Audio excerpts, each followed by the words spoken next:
All right. No, that's great. What about now? Yeah, that's beautiful. You hear it now? All right, so we're live. Jesus We're live. Are we Christ, live, Q? that was Say it. fucking You have to say terrible. it. You're gonna We're fuck. live. That was horrible. All right, we're live. Now John's way too loud in my ear. Q, turn him down, please. That's fine. No, I'm kidding. So wait, I gotta hype this. I gotta hype you. You can't get into it like we're old buddies. Okay. So I don't even know you. I don't even know you. How dare you? Anyway, so special. I want to thank everybody. I want to thank the sales team, everybody over K-Var, K-Var.com. Go visit K-Var. Everybody, this is a spectacular episode. I'm gonna absolutely blow everybody's mind. We're gonna get into the NFL. We're gonna get into AB. I have the one and only. We've been friends long enough for me to say this. I got the one and only. The man from a dead position. I know because I played it. It's a dead position. Make fullbacks great again. Make fullbacks. It's unbelievable. We can make millions. There you go. Someone already has it. Yeah. I got the one and only Heath Evans. Definitely the one and only. We don't know if that's a good thing or a bad thing. It's a good thing. Yeah. Now, we've had an Alabama guy on. Now we got an Auburn guy. Oh, boy. Yeah. So we're covering all the bases. We talked college football. Now we can get into some pro football. We can talk about some weightlifting. We can talk about some training. We can talk about some America. Just don't mention that Auburn thing. I might have to cut your mic off. I know. Hey, listen, I'll praise Bama harder than Alabama. I'm on the Mind Bullets. I'm on the Monsters. I'm ready to go. Thank you, Mark Bell. We're all high here. This is fucking great. So, all right, let's get into this. This is really unique because we can talk about so many things with you. We could talk about the NFL. We could talk about training. We could talk about your journey. I want to get into this first because we talked about it a little bit on the other side. You have a really cool story in the sense that you played a dead position legitimately. You came up through the NFL as a fullback, came up through Auburn, and you worked with one of my favorite people, and I consider a mentor from afar, Bill, and had the opportunity to win a Super Bowl in New Orleans. Take me through your journey because this is, you came from Florida, went to Auburn, you hook on with New England. You really never should have made it. Thanks, John. You really never should have made it. Q, you ready to go to lunch? Because this is horrible. Because fullback is I saw his face. He was like, "Oh, what the fuck?" Fullback is a dead. He knows what I'm talking about. Fullback is a dead position. Just die. It's a dead spot. And I played a little bit of it. I know what he's going through. I was never at Auburn, but went to the University of Massachusetts. I can see it in your neck that you played fullback, or the lack thereof. I can see it in your girth. So take me through it. How do you get from Florida to Auburn and then the NFL? How does that all happen? Well, I thought I was going to Florida State. And then at the last second, they're like, we're going to put you on defense. And then I'm like, no, you're not. So then I end up at Auburn. You want to hear a cool story about my first trip to Auburn? So Rodney Allison was my running back coach. And I didn't know Rodney. When I'm on my recruiting trip, I walk into his office. And he's like, can you read, boy? And I'm like, just like that, too, boy. I say that to Q every morning. Well, I'm like, yes, sir, I can. He said, well, read that whiteboard to me. And on the whiteboard, he had written in a dry erase marker, better off to have died as a small child than fumble the football. And he's like, damn. Do you believe that, boy? I'm like, I do now. He's like, good, we're going to get along great. So my first experience at Auburn was with Rodney Allison telling me I should have died as a small child if I had come there to fumble the football. My Auburn story was a bunch of up and downs. When you say that I shouldn't have made it, like literally, if you look at my college roadmap, you'd be like, man, how are you the first fullback? It was like drafted 600 yards on 9,000 carries. Oh, see, there you go. He can't read. He can't read. You do realize, Heath, I'm going to say that shit every morning. You read, boy? No, but you got to say it. You got to say it like you have to say it like Mr. Boy? T. Hey, woman. Hey, woman. You can't read. Yeah. So listen, I had Terry Bowden my first year at Auburn, balled out my freshman year. He gets fired. Tommy Tuberville comes in. He hates me. I barely play my junior my sophomore and junior year. But they tell me, hey, you'll be the first fullback drafted if you leave early. So I leave early. I go in the 2001 draft, run well, do the combine well, get drafted, Seattle for 4 years, and then I get to New England with your boy. I almost didn't make it after 4 years in Seattle because Mike Holmgren wanted me to be something that I wasn't or that I couldn't be. I got to Bill Belichick, and he's like, hey, listen, this is the fullback we want. You're kind of a tailback in a fullback's body, so start using all your athleticism, your vision to be this type of fullback. And he told me what I could be. He kept me in that box, and then I thrived for 4 years, went to New Orleans, won a ring with them, and rode off into the sunset after 10 years. You know, I got to say it. I have to ask it, actually. You blocked and ran with some awesome dudes. Yeah. Was Sean Alexander the best? He was. Yeah, Sean was a inside the 20-yard line. I know this is blasphemous. People are like, what about Walter Payton, Barry Sanders, and yada, yada, yada. Inside the 20-yard line, there's never been a better running back than Sean Alexander. Roll Tide. Did he have the hardest drop off though? People talk about that. Like, did he because he kind of was like the best of the best, and then poof. This is where you land, the opportunities you get, public perception. This Joker destroyed the NFL. Destroyed it. He gets 2005 league MVP, gets paid, has a little break in his hand, but he still averaged over 4 yards a carry that year. He just had to go on IR. All right. Then the next year has a little break in his foot. Still averaged over 4 yards a carry. Was still a touchdown machine. And then he goes to they cut him. He goes to the Redskins. Snyder, the owner there, was in love with Clinton Portis at the time. Jim Zorn was never really allowed to give Sean his break because Sean would have far outperformed Clinton Portis. He was healthy, but then it's like, oh, well, Sean must be washed up because he's not getting any turn, and then no one would sign him after that. So he goes from 2005 league MVP, a couple like no-brainer injuries that should have never been an issue, and then it was just it was a wrap. But Sean, monster of all monsters, pass game, run game, vision, balance, speed, power, you name it, he had it all. Yeah, he was a really unique one. I mean, I remember watching him when I was younger, and just, he was amazing, and then all of a sudden, poof, bang. And it was like, I remember, I don't remember Gale Sayers, obviously. I'm not that old. But I almost put him in that category. Oh, yeah. Very, very smooth and almost like lull you to sleep with that style of running. But, yeah, Gale, I've only seen tape, but Gale was something special. Yeah, I mean, is that type of – is that like, that type of back that comes along that works like that? Is that all God-given talent? Did he work at it? How did he get to that? How did he get to that? I mean, you were around him, so I got to ask you about him specifically. Well, it wasn't his diet. And, Sean, if you're listening to this, you know good and well you grew up on Doritos and Sour Patch Kids. So we know it wasn't your superior diet. Right. He was naturally strong, but where I give Sean credit for working hard was in the film room. Sean would sit in there and watch the mannerisms of DBs, the guys that would be responsible for tackling him, linebackers, and he would be like, okay, hey, all right, this guy, he's got poor hips. This guy has bad angles. This guy has bad vision. And he was so physically gifted and mentally gifted that you would see him running, like calculating, almost like he was on Madden, calculating the moves that he was getting ready to put on a safety based on the film that he watched. Right. And he would tell me, days in advance for the game, hey, this safety, he can't tackle in the open field. I'm going to give him this move. Oh, this linebacker here on pass protection, he can't do this. I'm going to do this to him. And it was like almost clockwork throughout the game. His film study would come to life, and then he'd just embarrass people. Now, I know how passionate you are about America because we've spent time talking about this. It's near and dear to your heart, and you're a very passionate guy. Where does that come from, and where was that born out of? I was raised with a Marine, and so I think I could probably stop right there. Right. My dad, his twin brother. Listen, I was the only Evans not to serve. People see me as like, oh, you in the military? Like they're going to give me free food at Chick-fil-A or something. I'm like, no, I was only Evans not tough enough to serve in the military. But Dad he raised me with a great respect, honestly, in all areas of the people that came before me. So the NFL guys that paved the road for me, the military that gave me the freedom to play a game, to make the living that I made for all those years. And so we just grew up in a very God-honoring home as well as people-honoring. Dad taught me young that we are going to honor the people that serve us. How did you feel about the kneeling? Listen, it's always a tough balance between the thoughts that go off in my head and then the Christ-like character that I try to display. Right. I hated it. I hated it. I thought it was disrespectful. I thought it was hateful. And let's keep it really real.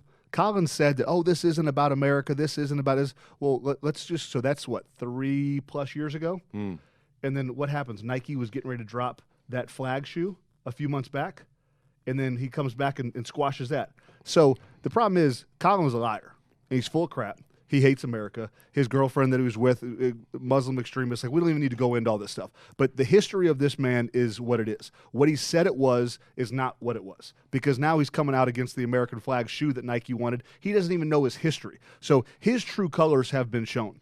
I sat in the NFL Network locker room for better part of 2 years listening to Deion Sanders stories, Marshall Faulk stories, Michael Irvin stories. And so I'm always going to, even if I disagree, I'm always going to try to listen. Right. And I don't think those guys were making up those stories. So are there issues that need to be discussed? Are there issues that things need to get better? Of course. But are there issues on both sides where the black community really needs to see the side of the cops, see that these cops are out fighting for their lives? We're friends with a lot of SWAT buddies. We're friends with a lot of people that have laid their lives on the line for our country. And so if you're not willing to listen, I don't have a lot of respect for you. No. And so that's the biggest issue, I think, with a lot of the separation in our country is that people are not willing to listen and try to gain perspective from the other side of the fence. Now, I know Dave won't even buy Nikes anymore. He refuses. But I know, Q, you're a black man unafraid. How did you feel about the kneeling? I am black. When I look. No. I checked Say this it ain't morning. so. There he is. I checked this morning. I'm You fully still black? Yeah, no, all jokes aside, Heath, it's funny because we had, I don't know, does he know Suresh? No. So But we I have multiple black friends. So John knows a few black people. Yeah. So we had a guy named Suresh on a few weeks ago, black dude, real big in the 2A. Yeah, 14 years in law enforcement and started his own taxi company. And we got into it, and again, I won't go all down the tangent. Like you were saying, Heath, I won't go down the alley, but he was speaking to the bigger issue, and John, you might want to send him a link so he can see it because it was a real good discussion. Oh, he's watching. And no, to Heath so he can see the talk. But basically, he broke it down like this, and it made so much sense, Heath. You got two issues in America, right, as far as black and crime and shit like that. So you have this one small segment where you got the law enforcement community where you got a few racist pieces of shit and a few sorry pieces of shit, and their bad interactions, right? But you got this huge issue of black on black crime. Nobody's doing shit about that. I don't see any marches. I don't see any people trying to, deal with that or kneel for that. There's no money in or that. anything like that. You see what I'm saying? Yep. But this major issue. Oh, we got some cops that are. So it's bull. It's disingenuous. You know what I mean? Yeah. It's that's that's kind of where I'm at. Listen, I'm not a stat guy when it comes to football because you can skew a stat to make it be whatever you want. You really can. But when you dig into the stats of white cops shooting whites, white cops shooting blacks, black cops shooting blacks, black cops shooting whites, and then ratios. Obviously, we know there's a lot more white people in this country than black people, but the numbers don't support the issues that these people are fighting against. You know what I mean? And so, again, I'm not going to say that we don't have racist people in our country, but we do not have a racist country. We live and serve the greatest country ever known to man. And our history speaks for itself. There's sins in everyone's past.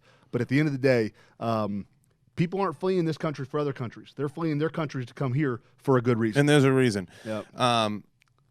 Where'd Dave go? Did he run? Give me Dave back. He ran out. He was saying that it wasn't streaming. No, it's streaming. It streaming on you? I got it. Yeah, that's what I told him. Yeah, Dave. He's doing the crack again. Yeah. I wanted to get Dave back in because I wanted to talk about the backlash because I know him as a veteran. He will not, Heath, even buy a pair of Nikes. I get it now. And I wanted to touch on that. The backlash is real. And I know Secret Service agents that will remain nameless because they're still in, and they won't even watch football. And it kills them because they grew up playing it. Yeah. How real has the backlash been from your – well, Dave's here. So, Dave, grab Q's mic. I want to explain your position why you won't buy Nikes now. Oh, it's simple. Nike went anti-American on us. At the time that Nike pulled the Betsy Ross flag shoes for political reasons, it's not a flag first country. It's not a flag first company. And if they can't be flag and nation first and American pride first, address all the other issues that we need to. I understand addressing the other issues. They all need to be spoken about. The time you quit addressing the national issue, the national flag, the Betsy Ross, I'm out. I wouldn't even let my kids buy them. Dr. Dave preaching in between bites of Icon popcorn.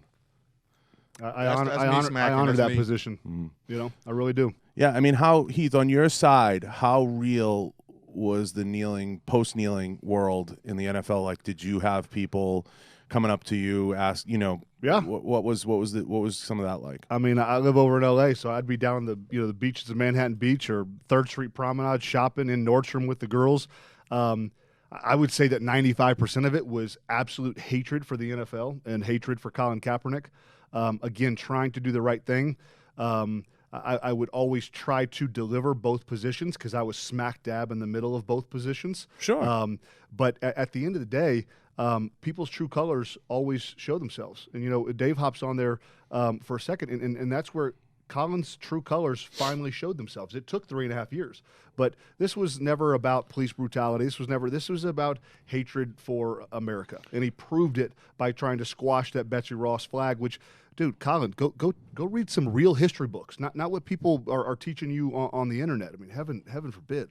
Yeah, it's definitely a topic I wanted to touch on with you because I know you literally lived through it, you know, working for the Shield and being a part of it. Well, they barely would let me touch that stuff on air because they knew how. Oh, of course. I mean, of course. You know, they're not going to let you touch it, but it's something that definitely still gets discussed in our community and comes up a lot. And there's a lot of guys that just, they won't watch football anymore. If I bring it up, you know, they're like, I don't even want to hear it. It breaks their heart. And I know guys, you know, like I said, in some form of service right now, whether it's law enforcement, agency work, they won't even touch the sport anymore. And it's rough.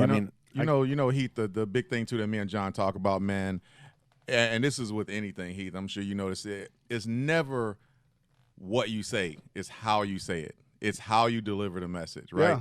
Do I have a problem with him saying, hey, something's wrong here, da-da-da? No problem, because it's just true.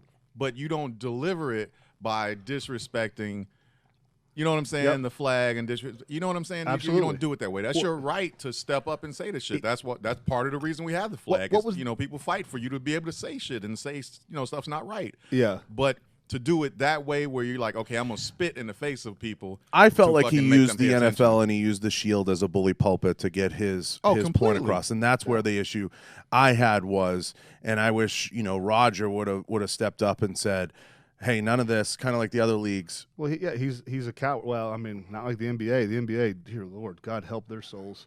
But listen, I'll just keep my mouth shut. I've got so much kind of boiling in my blood against the NFL, and I think it's just always better just to, instead of... You've said it all. Yeah, you just got to keep quiet. But my thing is, what was the movie where... the guy was like, I said with all due respect, like, you know, right. Yes. What was the movie? I'm drawing a blank. No, I know what you mean. But so Colin was screaming like, I'm not doing this in disrespect, or we're not doing this in disrespect. Just because you say it's not disrespectful, to 98% of the American population, it was disrespectful because it was about our flag and about our country that offered him the very freedom to do what he was doing. So we can say what we want to say with the intentions, whatever, but just because you say it in a way, A, doesn't make it true. Just because you believe it doesn't make it true. And then C, listen, it was diabolical to say the least, but it is what it is. Now, people drew comparisons of him to Tommy Smith in the Olympics. And the reason, and that's like the elephant in the room. And people say like Tommy Smith, you know, and I say that's different. And I'll tell you why. I have a stance on that. It's different because, one, the time in the country was very different. Two, Tommy Smith still stood for the national anthem. He still got up and he stood, and he was proud to be an American at that time. Yeah. And if you talk to him, or he actually came out and he said, you know, he's very proud to be an American. He was proud to be performing for America at that time. I think with Colin, people kind of get rose-colored glasses and they don't realize, and you know, I'll give you the final word on it, but they don't realize he at that time wasn't even starting, I believe. He was now sitting the bench.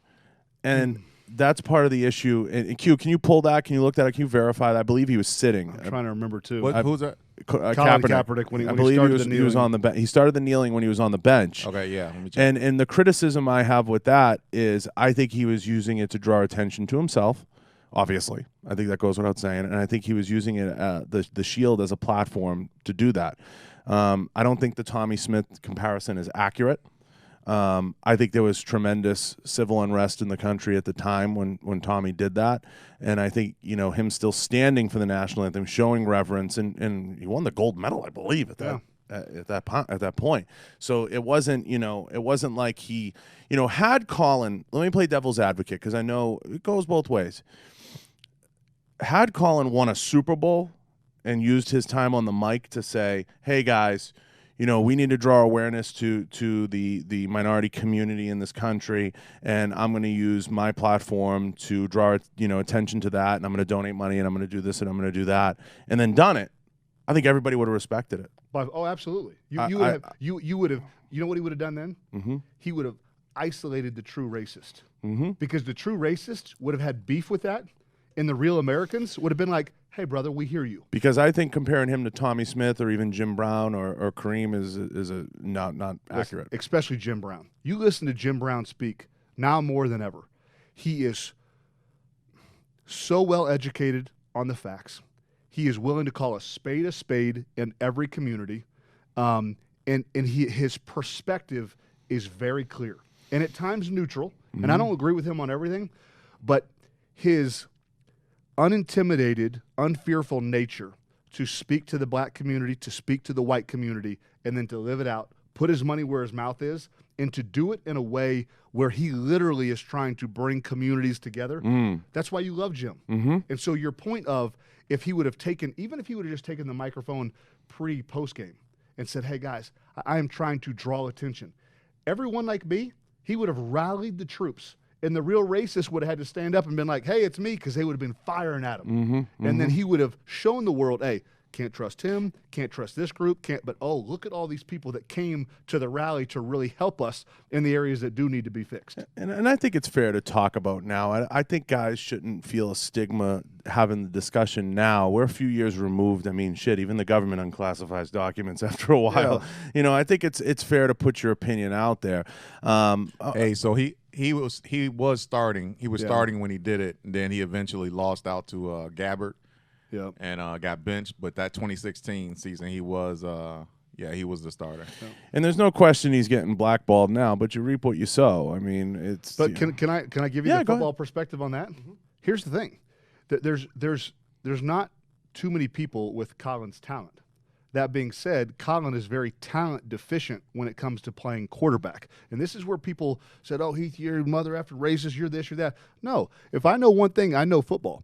You look at the San Francisco teams that he thrived with, best defense in football, best, if not the best, second best offensive line in all of football. You had Frank Gore. You had this coach named Brad Seeley, who's widely regarded as the best special teams coach in all of football. So you take every perfect piece of the puzzle and you build it around. And then, Harbaugh's your head coach that is going to design this offense that's never really been seen in the NFL for a long, long time. And you're going to kind of catch the world by storm, and you're going to beat all the bad coaches. And then when you get to the Super Bowl, you'll be a throw or two away from winning it. But really, you isolated Colin Kaepernick, the talent, and you made him play quarterback, which he couldn't do. Every time he played Seattle, here comes 3 interceptions. He couldn't see the field, couldn't read a defense. Am I calling him dumb? No, I'm just saying as a quarterback, you're judged by how well you see the field. Decisions. How is your mental accuracy under pressure? His was atrocious. And so people's like, oh, he's definitely one of the top, 64 quarterbacks in football. Okay, if you want to look at talent, that's fine. But if your starting quarterback is totally different than Colin, you don't want to back up like Colin, because then your offense has to completely change when your starter goes down. Mm-hmm. And so people refuse to look at the full pieces of the puzzle. Do I believe the NFL blackballed him? Absolutely. And more so than ever with the stuff that I've been through in the last couple of years.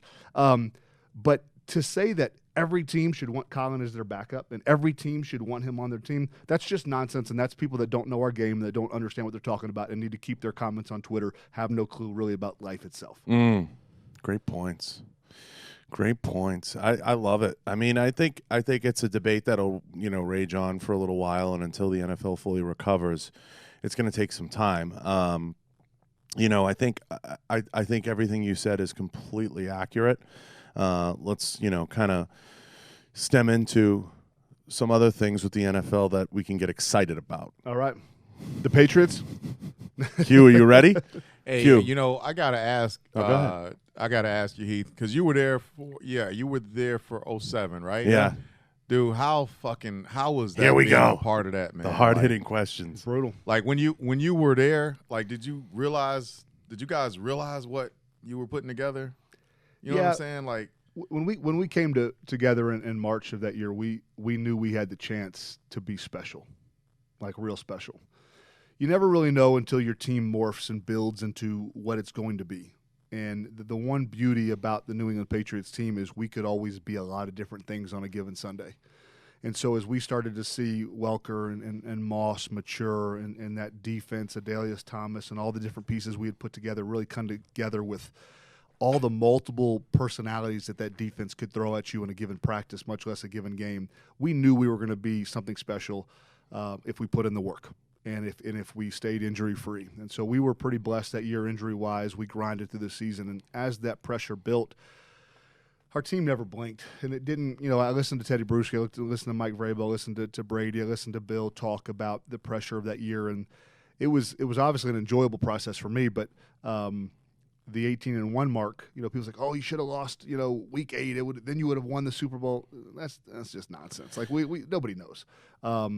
But more importantly than the awesomeness of that team, offensively, defensively, special teams, was the awesomeness of the men on that team and how subservient and humble that team was, constantly to lay down their pride for us to win ball games. Okay, I won't even play this week so our offense can have a better position against this defense. Okay, I'm going from a pass rushing linebacker on defense to being literally a nose guard on the defense for the team to win this week. The subservient mindset of that team for the team to thrive over self to thrive was the most beautiful thing I've ever been a part of in football. Do you think they should fly the 16-0 flag? No, I don't. Listen, the Patriots have reestablished what a championship mentality looks like. And so I think because we weren't the champions, we were not the best team on the field that day in February of 2008. That's kind of always been a New England thing, though, Heath. Like the Celtics don't, hang their conference championships, whatever it is. They have like a thing, you know what I mean? And neither, the Bruins don't hang. That's like been a cocky New England thing. Like we don't hang division titles. Why would you? Yeah, you go to some places they do. Yeah. I mean, it's a thing. Because that's all they have. Yeah, that's all they have. In New England, you never see that. You went in the Garden. I mean, shit, if the Celtics hung their fucking Eastern Conference championships, there'd be no ceiling. Absolutely. I mean, it's bad enough they got 17 banners now, and then the Bruins kind of the same thing. But I want to ask you, about that season and about Bill in general. Is it so much has been written about Bill. Is it most of it wrong? Yeah, no, of course. I mean, when it's all said and done, now the debate has shifted to, is it Bill or is it Brady? I don't want you, because obviously out of respect for people still playing the game. That's an easy question. Who is it? Both. Like, both of them will humbly admit they can't do it without the other. That's what teamwork is about. They also couldn't do it without Mr. Kraft being willing to spend the money that he spent. They also couldn't do it without the Mike Vrabels coming in there and completely shifting mindsets. They couldn't do it without the Vince Wilfork sacrificing his body week in and week out for all the years, literally not getting the praise that he deserved so that defense could dominate in the way it did. Right. Guys like Kevin Falk that never get the global shine that he deserved when Kevin Falk was probably the best third down back in the game.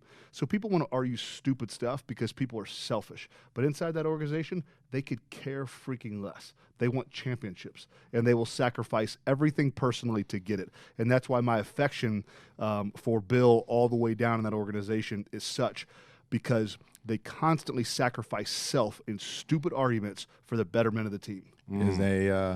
Is AB going to get that shit done? I know this. Bill Belichick does not play baseball. There's no 3 strikes. You get 1 strike. So the mindset was set for him day one. If he falls in line and is obedient to the Belichick way, I said the Belichick way, not the Patriot way, because it is the Belichick way, then he will thrive there. As we saw last week versus Miami, and it will only get better. But the moment that he says, I'm going to be AB first, is the moment that Bill will meet him at the door with his walking papers, and it'll probably be the last time that we see AB play in the NFL. I think he makes it, and I'll tell you why. I think he makes it because, like we talked about over on the other side, when you go from the Raiders, no disrespect, it's kind of like you said, if he can't do it in New England, if he can't fix his game in New England, and by game I mean his mental game, just get his shit together in plain English, every GM is going to be like, well, I mean, if they can't fix him, you know, who can, kind of thing. And I think he knows that. Yeah. I think he has to be, like you said, you have a little bit of a personal relationship with him. I think he knows that, Heath. I think he knows this is kind of like, I need to get my shit together. I need to prove over the next year I can do it. And I think this is what I think happened. And you're gonna say, because you know, I think Bill sat him down, and he said, "You do it my way, and you'll win a ring, and all will be forgiven, and you'll be like a new person." Half of that's true. Okay. Bill would never say you're going to win a ring. Bill would say, I don't think he has to say it. Right. Bill would say, here's your clear directives. If you fall in line, if you work hard, if you put the team first, we're going to build every single week, and I believe we can get better and better and better. That would be Bill's never going to talk about a Super Bowl that hasn't happened or one that has. Those trophies do not exist during the season. Those past 6 trophies will never come up once during the course of the 2019 NFL season. They will never look back, and they will never, ever, ever look forward more so than the week that they're on. And people are like, how do you do that? He just doesn't. He doesn't allow it in the building because those little cancers become big cancers, and they eat teams alive. And so AB has his directives, and if he follows in line, then he'll be fine, and he will thrive because everyone thrives when you fall in line there. So if he stays healthy and does what he needs to do, he'll probably be the greatest version of AB we've ever seen. He might not have the 1,400 yards receiving. He might not have the 100-plus catches, but it'll be the best version of AB we've ever seen. Yeah, no, I agree. And I think you touched on, I think that's what makes Bill great is his ability to focus on the here and now. Yeah. I mean, he's worried about Thursday. Yeah. Well, like nothing else matters. How do those trophies affect anything about this team? They don't. They have no impact whatsoever. Last year's team was last year's team. You know, this year's team, right now, it's a team with no tight ends, really. It's a team that's using running backs as wide receivers. It's a team that's going a lot of 4 wides. It's a team that's really trying to dictate their pace so they can keep their defense fresh so they can have the best defense in football. It's a thing of beauty. And if they stay healthy, we might see a brand of football that the NFL's never seen. It's powerful. It's powerful.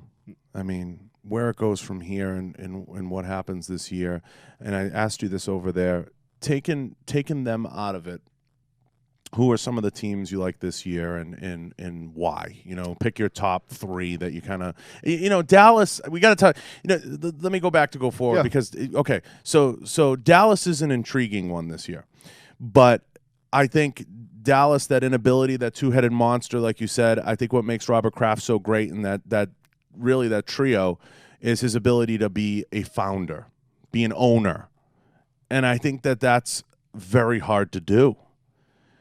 But start with Dallas because Dallas is on everybody's mind. Because I'd love to see, selfishly, a Patriots-Dallas Super Bowl and see the Patriots become America's team by beating Dallas in the Super Bowl. It could happen. I think it's a long shot. When I look at potential of teams, I'm always going to look at leadership. How is it structured? Is there multiple heads of leadership fighting for control, fighting for their voice, fighting to have their way? Is there one true, clear leader that has set the objectives for a team that everyone submits to that authority under it? Right.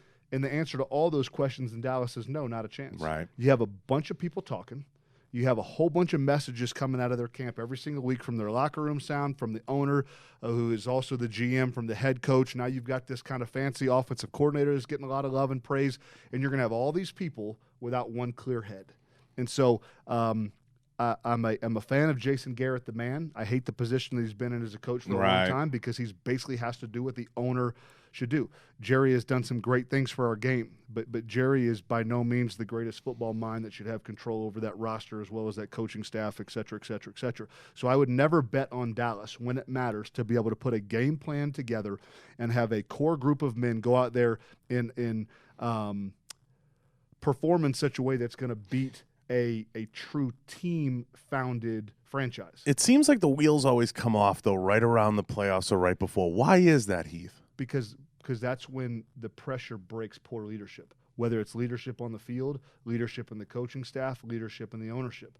And so the reason that pressure never gets to the Patriots is because there is one voice every single week basically establishing the rules for that week, what we're setting doing, the tone, how we're going to do it, what we say, what we don't say, what we're focused on, what we're not focused on, what we're building around, what we're not building around. And so therefore, when you have a clear objective, 53 men, another 20 on the coaching staff, head coach, ownership, it's very easy to avoid all the pressure and all the distractions because you have one rule of law. Well, most organizations have multiple rules of law. And so then a player like me who just wants to please authority, well, do I listen to the OC? Do I listen to the head coach? Oh, shoot, well, the wide receiver coach said this. You have dysfunction. And that's what you see on an average Sunday with the majority of teams in the NFL. So taking the Patriots out of it, give me your top 3 organizations to watch this year. Yeah, I mean, we're in week 3, so I am always going to go back to physical and mental toughness. So throw Baltimore in there. I think a team that plays well on special teams, a team that can smack you in the mouth on defense, and then a team that can run the ball is always going to have a chance when it matters. They have to improve. I think Lamar is a gifted quarterback. He has to continue to grow at the quarterback position if they are going to win anything of significance. Green Bay is interesting this year. I'm a fan of Mike Pettin, the defensive coordinator, and I think he will thrive until he gets matched up versus a Breeze if he gets back, or a Brady. An elite quarterback can give Mike Pettin and his defense fits, but Mike, with the talent that he has there in Green Bay, will cause a lot of trouble for a lot of teams that they're playing, and we've seen that early in this season. Listen, I'm a huge Andy Reid fan. Can't win the big one, though. Well, it's and a lot of times he gets matched up versus Bill, and so Andy can outcoach everyone but except for Bill. And so again, it's matchup oriented. I love the young man Patrick Mahomes. I love the athlete. I love the talent. There's just so much put on week in and week out for Andy to get that team in a position to play. I don't know if that defense is truly disciplined enough or good enough in Kansas City to beat a Baltimore the way it looks right now. We'll see what the next 12, 13 weeks offer us. Yeah. I mean, I still say, and I said it in the beginning, I think it's going to be the Pats in New Orleans. I think Breeze comes back. I think he comes back a little quicker. Yeah. I don't think it's going to be 6 full weeks. I think they get a bye in there, and I still think they manage to eke out 10 wins or so. Find a way to get in the dance. Yeah, find a way to get there, kind of thing. Maybe they split it 3-3, and that's 6. But I don't think he's out 6. It's a throwing hand injury. I think he battles back. I think he's a 4-week guy, maybe 5 at the most. We'll see. He's a fighter, and I know he wants to get out there. And I think he smells it. Yeah. He's the kind of guy that smells it. Well, and Drew's another guy that we always look at. Doctors will give timetables for all athletes. Mm-hmm. Well, Drew's diet is flawless. His hydration is flawless. His sleep is flawless. His body will heal faster than most. And so doctors don't know how to quantify that. That being said, for Drew to do what he does, Peyton Manning, we lost the great Peyton Manning because of a nerve issue in his neck that affected his grip. And so what's scary about Peyton is, minus that nerve issue, he would still be in the league like Brady, dialing people up mentally with his mind, pre-snap, delivering that ball on time, and you couldn't do anything about it. Because Tommy and Peyton never really beat people physically. They beat you with their mind and their arm. And so if that grip strength is off just the slightest little bit, it's going to affect the Drew that we know. Because Drew throws balls that nobody else should. Drew sticks stuff in windows, calls plays, pushes the envelope in ways that very few can. So that grip strength for him, in the way that he plays, the way that we love that he plays, Drew's going to have to be 95% to get out there and be the Drew that can help that team win. I told John, Heath, to be honest with you, I don't know, man. I don't know about New Orleans, because even before the injury, I told John last season, I was seeing, I don't know, man. The ball looked like that arm was dying a little bit, man, towards the end of last season, man. I don't know. I don't know. I don't know. I would say, Q, you've been listening to too many analysts that shouldn't be analysts.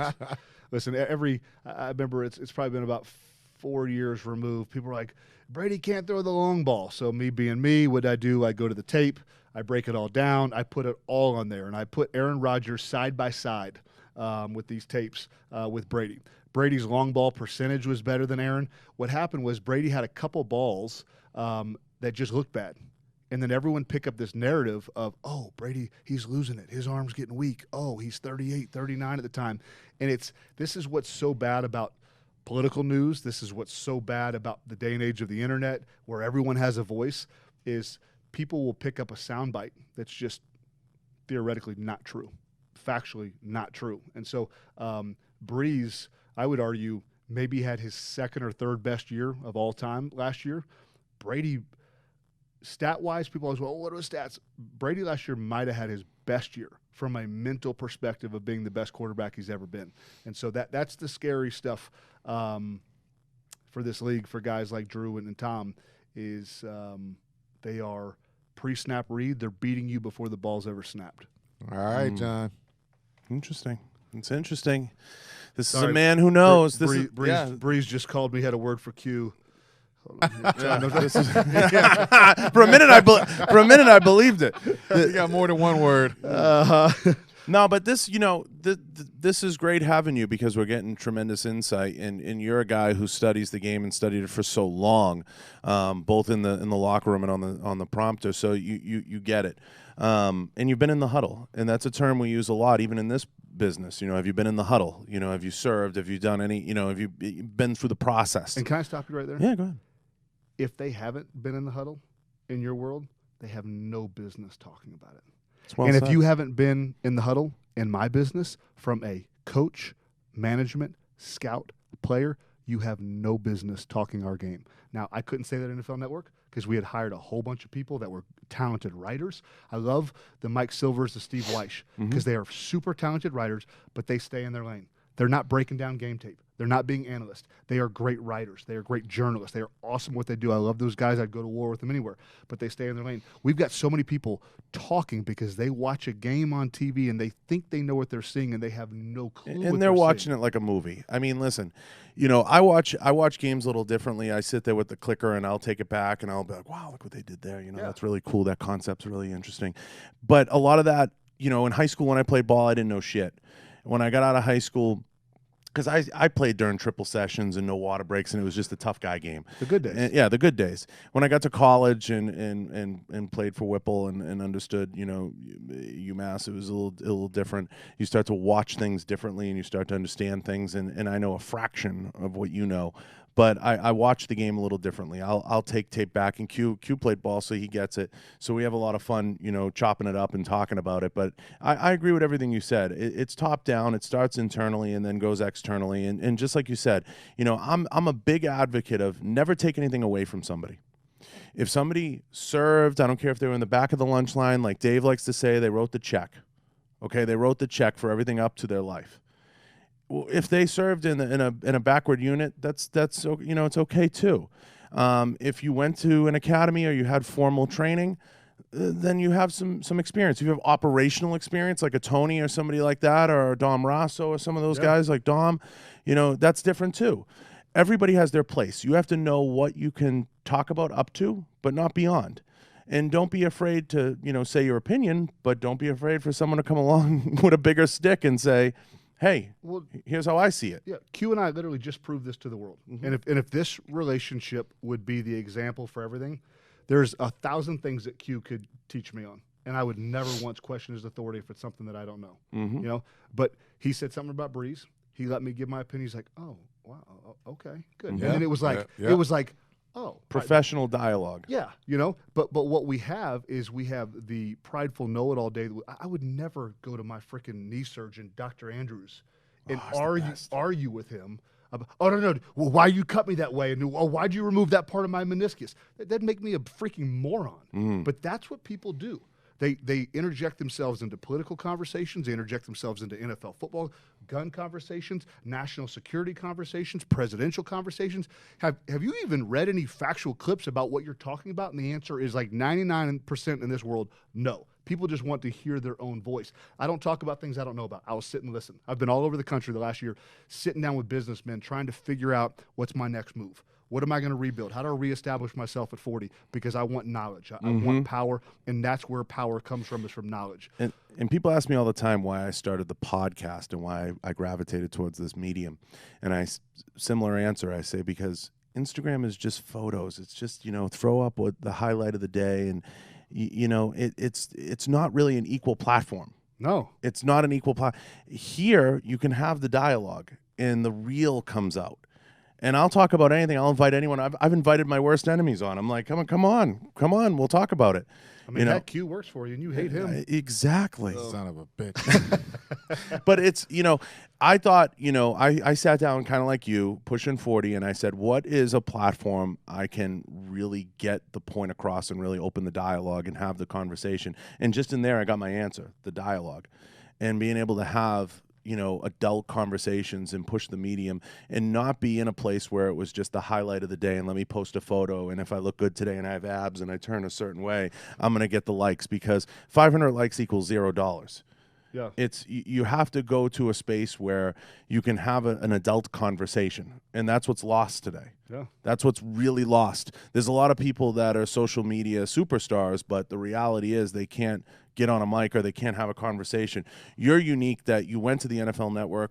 You've been able to communicate. You're a conversationalist. You can have an adult conversation. There's not a lot of people that can do that. Well, I like to listen as much as I like to talk. And I think, but I was taught that from my mom and my dad. Mm-hmm.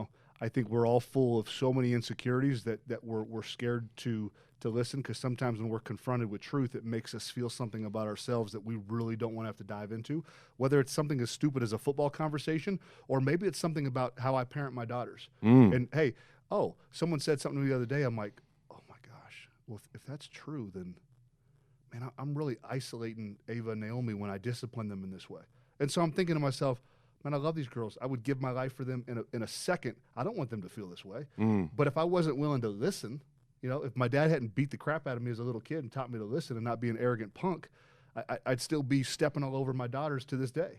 But you got to be willing to be like, I don't know crap. Because most of the time in life, I don't know crap. The more I learned from Bill Belichick and Sean Payton, the more I realized I didn't know. And that's the thing about life. Most time, the more that we really seek wisdom and knowledge, the more we start to feel like, holy moly, I don't know much at all.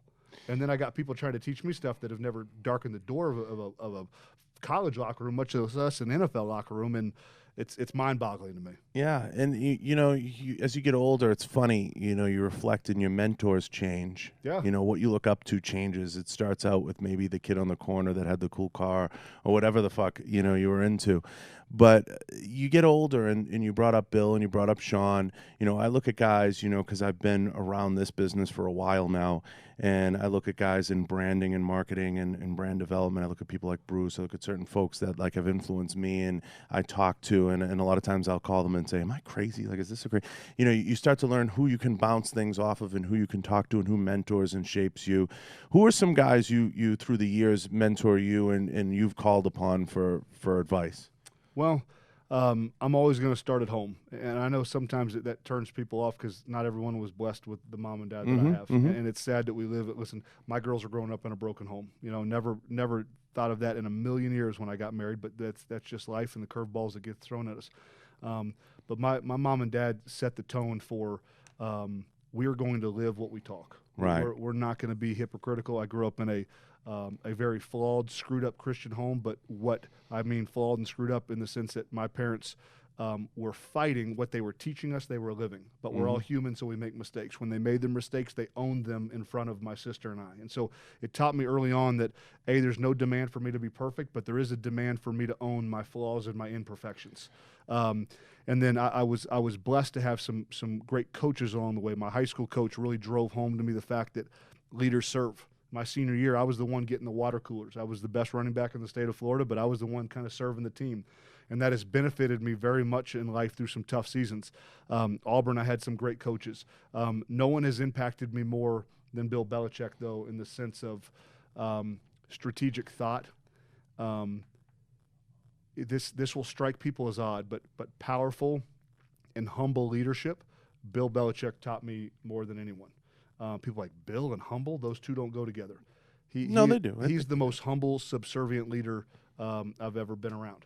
And the proof is in the pudding every single year when he puts his team on the field of how they perform, because he has served them. He has outworked all of them. And that's the proof's in the pudding, so to speak. I always say, Heath, life is what happens while you're making plans. You can have the best laid plan, but life is still going to happen. Things come up. And, the landscape's shifting around you, so you have to be, a little more fluid, okay? Improvise and adjust. And I joke, be like water, I always tell it. Like, I looked at a buddy of mine. Bruce Lee? Yep. I looked at a buddy of mine on the range one time, and I go, he's a good friend of mine. I go, be like water, my friend. Be like water. So, one of the things I've sought out through the years is not just good leadership, but also my own ways of humbling myself. Later in life, I got into jiu-jitsu and things like that, and there's nothing like getting the crap beat out of you a little bit to kind of start to put you on that path of like, okay, I'm not the best, I'm not the greatest thing ever, and I think that's lost today. I think it's lost, and I'm sure that's something you instill in your girls, and I'm sure it's something that's important to you. We talked about this a little bit with Matt Brown, remember? And he came right out and said it. He's like, I've had to give my kids a beating sometimes, and I think that's lost today. And I want to ask you, because you're definitely somebody through the years I've looked up to in many ways, the way you carry yourself, the way you carried yourself through situations. What is it about the society we're in now? People talk about millennials. How are we here? How do we get to this point? I have a very clear-cut answer. It's not always the most popular one. People hate truth. People run to darkness instead of running to the light. Light always exposes who and what we are. So as a leader, when I step in front of an Eric Anderson from Topgolf, the owner and CEO, if I step in front of a Jordan Rubin, the former owner of Garden of Life, now owns Ancient Nutrition, is building another, billion-dollar brand in the nutritional space. When I step in front of them with my leadership skills, their bright light shines on me. It reveals how deficient I am. Mm-hmm. And so we live in a world where people don't run to truth. They don't want to have to self-reflect on all our deficient areas. They stay in a safe space. They run to the darkness, because there we feel safe, but we're also miserable in the darkness too, because we're like, we want to do this better, but we're not willing to ask for help. So parents started not disciplining their kids. We grew up in a yes society. I have this thing called vitamin N. Like, I'll tell the girls no just to tell them no, so they can learn how to handle being told no. And it might be something as simple as, hey, can I have that bag of chips? There's no reason why they can't, but I tell them no just to teach them to handle no. So you mentioned being humbled on the jiu-jitsu mat. There's physical pain in that. The Bible talks about spare the rod, spoil the child. Mm-hmm. So we have, again, I'm not going to beat people over the head with the Bible, but this sucker, I don't care if you want to talk about the earth being flat. It's a good book. Whatever it is, all your answers are in there, people. From leadership, I always joked around with Bill Belichick. I'm like, I know you got all your leadership stuff from your dad. Your dad got it from the military, but guess what? The military back in, the early stages of our country got it from the Bible of how to go to war. And so you talk about certain people, and millennials, I don't even know what age group that is, but I know when people stop being disciplined, physical pain teaches us lessons. When I would mess up on the field, most of the time it cost me physical pain. And so then guess what? I ain't making that mistake again. And so we live in a society that doesn't want truth. And so therefore they're constantly afflicted with pain. You got to medicate everything. You got to drink yourself to death. You got to, you're doing everything you can, when if you would just step into the light, ask for help, and then all your deficiencies, the exposure process is painful, but then it's freeing. So if you go through the pain of being on the jiu-jitsu mat, you experience some pain, but then you learn the lesson. Mm-hmm. And then the next time you're there, you're more free to move in your gifted athletic self on that mat. But there's a process to getting free. People don't want to pay the price to the process of getting free. It's well said. Now, how do we fix it? Listen, it's something that I'm asking myself every day. Obviously, my story has significantly changed, but I've always had this I want to love people. I don't have all the answers. I have very few, but I know the times in my life where I've thrived. They have been a place that has been based on truth, and I've been trying to love God and love people. And so my heartbeat at this stage in my life is like, man, I don't want to waste the next 40 years of my life. Yeah, time becomes the commodity. Well, yeah, and I just don't want to do something that just makes money. Or, sure, we all need it. We all want to thrive. I want to make a lot of money because I want to give it away. I've got a goal before I kick the bucket to give away $100 million. People are like, what? Well, yeah, because those are the things that move me, you know? But the process of fixing something always is going to start with ourselves, you know?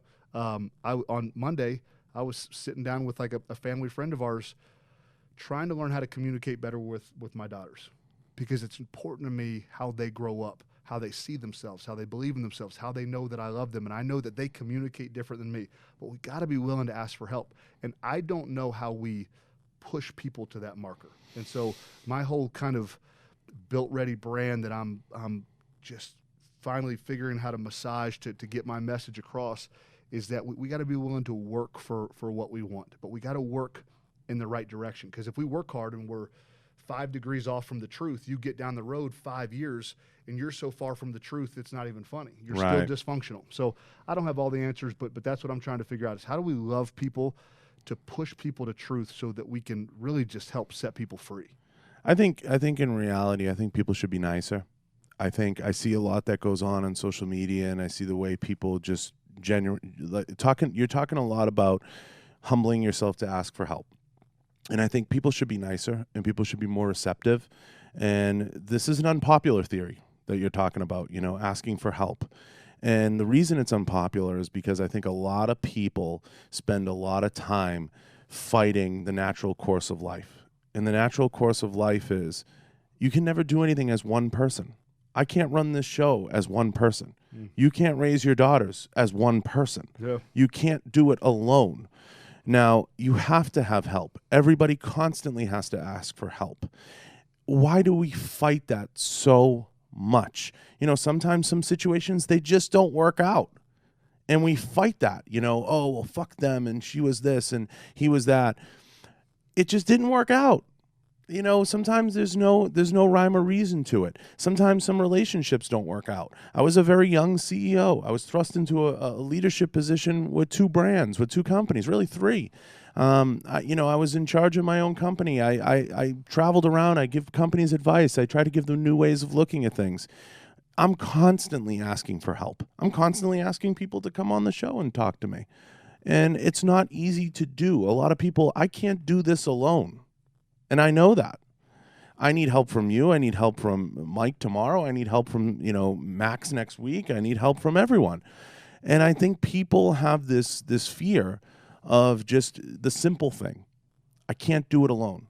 I can't get lunch alone, And I think that's what people have to come to the realization and be at peace with that.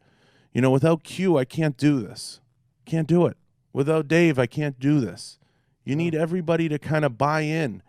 And it's just comes back to even the roots of what Bill teaches you in New England. One position is not supreme over all others. Now, you can make a case about quarterback and all that and how many times a person touches the ball, but still. Brady needs me. Yeah. I might only play 17 snaps, but he needs those 17 snaps to be flawless. Otherwise, he gets busted up and gets hurt. So if I can take my crack at answering that question, it's a simple answer to me. You cannot do it alone. And time becomes the most precious commodity. You can't buy it, and I've never seen a Brinks truck at a funeral parlor. You can't take it with you. So realize that, and realize that lightning quick. Yeah. Well, you said it all. You got to be willing to humble yourself and ask for help. And that to me is where it's at. Now, how it gets fixed in society, I don't know, but it leads me to the next point. I want to get your thoughts on it. Social media is becoming a big thing. It's a big thing with AB. It's been a big thing the last 15, 20 years of our lifetime. It's only going to get bigger. How do you feel about social media? I mean, you got to raise 2 girls in this. Like, how does social media, affect you, and how do you process it all? Well, it's different because obviously this day and age, when you're trying to build a brand, you're trying to establish something, you almost have to play the social media game. I'm not really good at playing games. You look at how Instagram is set up. They reward you for being on it. They reward you for posting every day. They reward you for commenting and living your life around their structure. I'm never going to do that, And so this is where I have the benefit of, I just believe God sets up kings and rulers. And so I'm not going to limit myself to what Instagram says I have to do to build my brand. I believe that my transparency, my humility, my honesty with all my flaws and all my mistakes, as well as my successes, will eventually draw people to me, and I'll build my built-ready family where I can impact men and impact family and impact lives.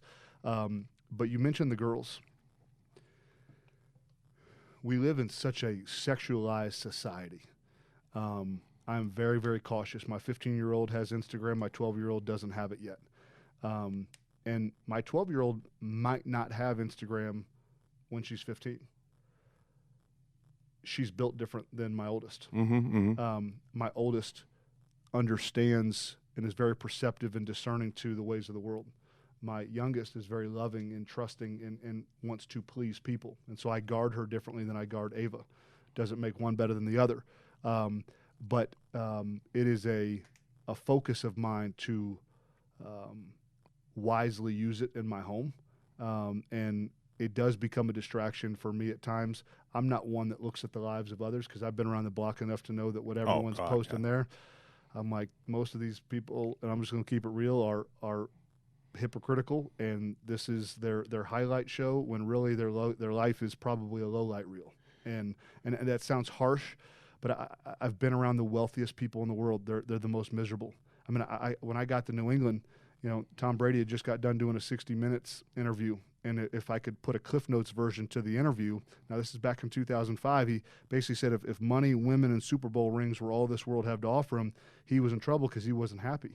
Now he's got 3 more rings, he's got a beautiful wife, he's got more beautiful kids, he's got a lot of things. And but we live in this world that we always want what we think we need to be happy. And none of those things are ever going to satisfy our soul. And so I don't buy the lie of social media. And I'm trying to train my girls in that way too, to be joyful and to be content in every season of life where we're at. Yeah, no, that's well said. I mean, it's all about the seasons, and you go through these seasons of life, and I've come to peace with being as open as I can be with people within reason. I think Instagram's flawed. Jay and I had talked about this color. I think Instagram's tremendously flawed because it's owned by Facebook, and Facebook fucked up Facebook, and they're going to screw up Instagram.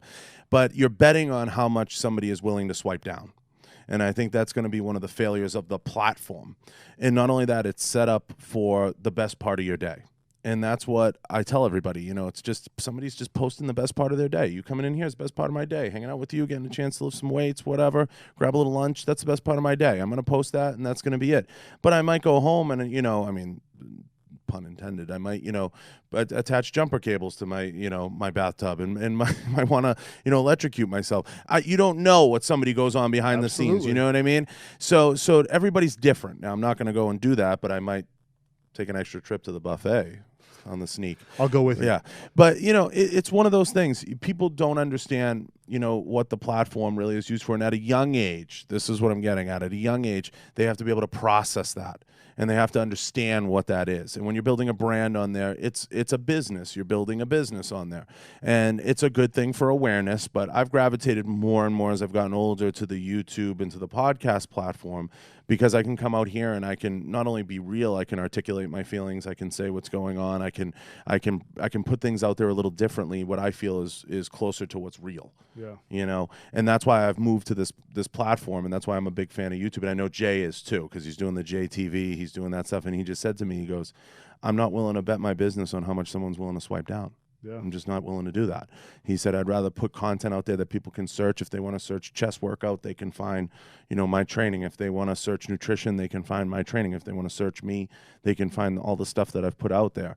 And I felt like, for me at least, that this platform was, hey, you want to find out anything about me, go out. There's hours and hours and hours of tape. There's plenty to find. I'm not hiding. Yeah. This is certainly the furthest thing from that.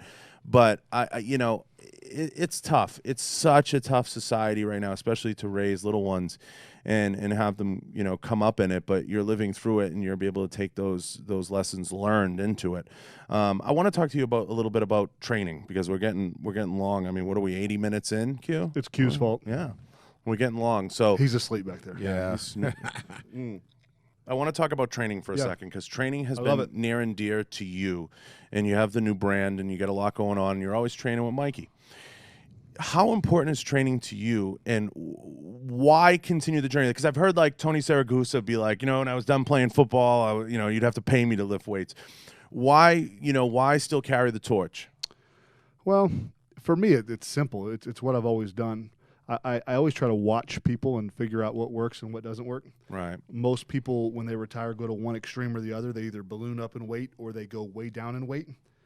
Both end up kind of having the same problem. Their bodies all kind of end up hurting. And they're like, well, why when they lose all the weight, why would their body hurt? Well, if you think about, if you lose all the muscle that's held those beat up joints together for all those years, what's holding those beat up joints together? Nothing. So what I kind of inadvertently thought about doing was like, I'm just going to stay the same. Sure. Plus, I got 2 daughters. So when them dudes come to the door, I'm going to be in my underwear looking jacked as all can be. No one's going to want to date my girls. There you go. All is good. You know what I mean? Now you hit a chord with Q. Yeah, So, but I love the training process. I love the competition with the weights. I love the smack talk in the gym with whoever I'm training with. Like Mike O'Hearn and I go at it when we're together. Especially when it's just him and I, man, those battles are like, they are epic. I mean, we filmed leg day last Sunday that when people see it, people are like, oh, they're going to be so jealous of the friendship that we have, of the competition that we have, and just the mentalities that we've developed over the years. And so those things are important to me. I'm a personality that needs that physical aggression every day. And so it's not healthy for me to bind up all my testosterone. I mean? I need to let that sucker go, But that was probably the main reason. And now it'll be part of a brand moving forward, because I believe a healthy soul and a healthy body go hand in hand.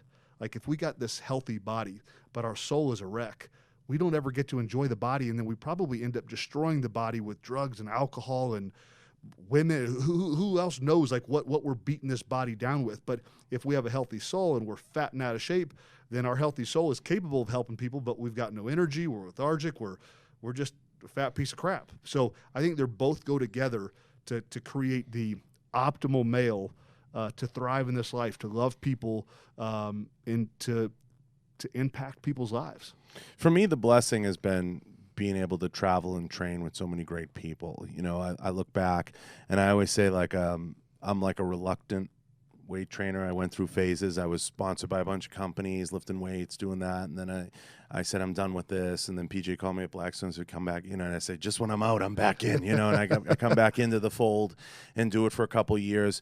But I'm at a point now where I'm super comfortable with just kind of supporting some brands I enjoy and I like Icon and certain brands out there that I've worked with through the years, and just get out there and I look at guys like Mike and even you, even though we're closer in age, but I look at Mike and I'm like, that motherfucker.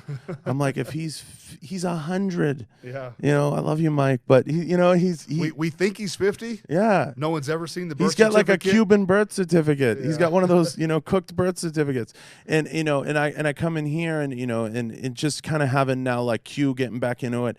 It's one of those things. We push each other. We try to stay in condition. And, I'm like, I got to stay on top of my game because, I'll wake up and I'll call Tony and it'll be like 5 a.m. my time, 8 a.m. his. And he's like, you up? I'm like, I'm on my way to the gym. I got to get my walk in. Or I'll text Stan and I'll be like, you love that pressure. That's a good pressure. Accountability. That accountability that comes with it. And it's kept me, on the grind, so to speak. And I've incorporated the jiu-jitsu and different things, like I said, through the years to kind of get my cardio and keep my body moving around and doing different things. One thing I've put a focus on is getting, like you talked about staying the same, is I've put a focus on being more limber as I've gotten older, a little more flexibility. And that's why the jiu-jitsu's been great. And trying to stay a little bit looser you know, and not be as heavy on my feet and just feel a little bit better. I haven't lost, you know, I went from 250 down to like 225, 230. That's kind of where I like to live and breathe, and I feel the most comfortable now. You know, you look at what Tom's doing. I mean, the diet and just getting leaner and things like that. Do you think that's contributed tremendously to his longevity? Absolutely. I mean, No doubt. The guy's faster, you know, at 42 than he was at, you know, 23 when he came into the NFL. Right. He's more mobile in the pocket now than he was, you know, 20 years ago. That is diet. That is work ethic. That is foot speed, athletic, agility, you know, ballistic stretching. That's all work ethic being put into practice for him to achieve what he has achieved. So, yeah. Listen, and the flexibility stuff, we're all born in different ranges of the flexibility chart. For me, it's important because it just makes me feel better. Yeah. I do it while I'm lifting because I can kind of knock it out at the same time. I don't need to go through the type of warm-ups that I did when I was playing, but they're similar to that, and they make all the difference in the world in how you sleep, how you recover, and how much weight you lift. Sure. Q, you listening to music in there? He's asleep on us again. I got the 300 going there, man. Jesus Christ. We've said so much. I mean, we've covered a ton. We're 90 minutes in. I don't want to drag it out. Where can everybody find you, and what do you want to plug? Plug all the brands. Let's plug everybody and let people know where they can find you. Q, pull up his IG and everything. Well, it's simple for me. Right now it is literally just Instagram. There is a YouTube. Everything is at Heath Evans 44. Icon Meals. Listen, if you are looking to some just help discipline your diet, if you're looking to just help structure your nutrition, go to iconmeals.com. You know, my code's HE44. It'll save you 10%. But if you're looking for help in that nutritional world, if you're trying to get back on track, start there. You might spend a little extra money because of shipping, but what you spend extra there, you'll save when you don't go through the line of McDonald's or Burger King or Wendy's or Taco Bell when you're cheating on your diet. So structure's everything. Built Ready is a mindset that we have to work and fight and scratch and claw for everything that we get. No one is born ready for anything of significance. The ladder you've climbed, the ladders I've climbed, they've been built on hard work, work ethic, discipline, humility, chasing success, chasing information, chasing knowledge, chasing truth. And so the mindset of the Built Ready thing that I am gradually building is healthy souls, healthy bodies, combining that faith and fitness world, encouraging men to be built ready for every challenge that marriage will throw at them, every challenge that life will throw at them, parenting, you name it, men. We've got a lot of pressures on our back. We need to encourage each other. We need to build each other up in truth, and that's the goal of what I am gradually building with the Built Ready mindset. I love it. Those tank tops are for you, Q. You see those the ones at the Q, bottom, we the gotta crop get you ones? in one of the crops. Yeah, the white one. Ezekiel Elliott. Yeah. you could be like Cam Newton. We can do a fashion thing. Sheesh. That's not even fashion. God, can we just pray for Cam Newton right now? I know. Lord, we don't know what that fashion is. I mean, he looked like an Ewok in that last press. I mean, come on. I don't. I mean, what's going on there? What's happening? That's toxic masculinity right there. We when need you see Cam Newton dressed. That's toxic masculinity. We need another hour for that. But I want to thank you for coming in. I can't thank you enough. It's been it's been so much fun just rapping and just shooting the breeze. But no pun intended, Drew. But I appreciate you coming down, sincerely. No. And it means the world for you to take the time. And I'm looking forward to grabbing a great workout and hanging out. I want to thank everyone at K-Var. Thank K-Var.com. Remember to go to K-Var.com. Remember to get some freedom. I appreciate everybody out there. I appreciate everyone in the booth. Q, thank you. And Stud. we are out. Take us out.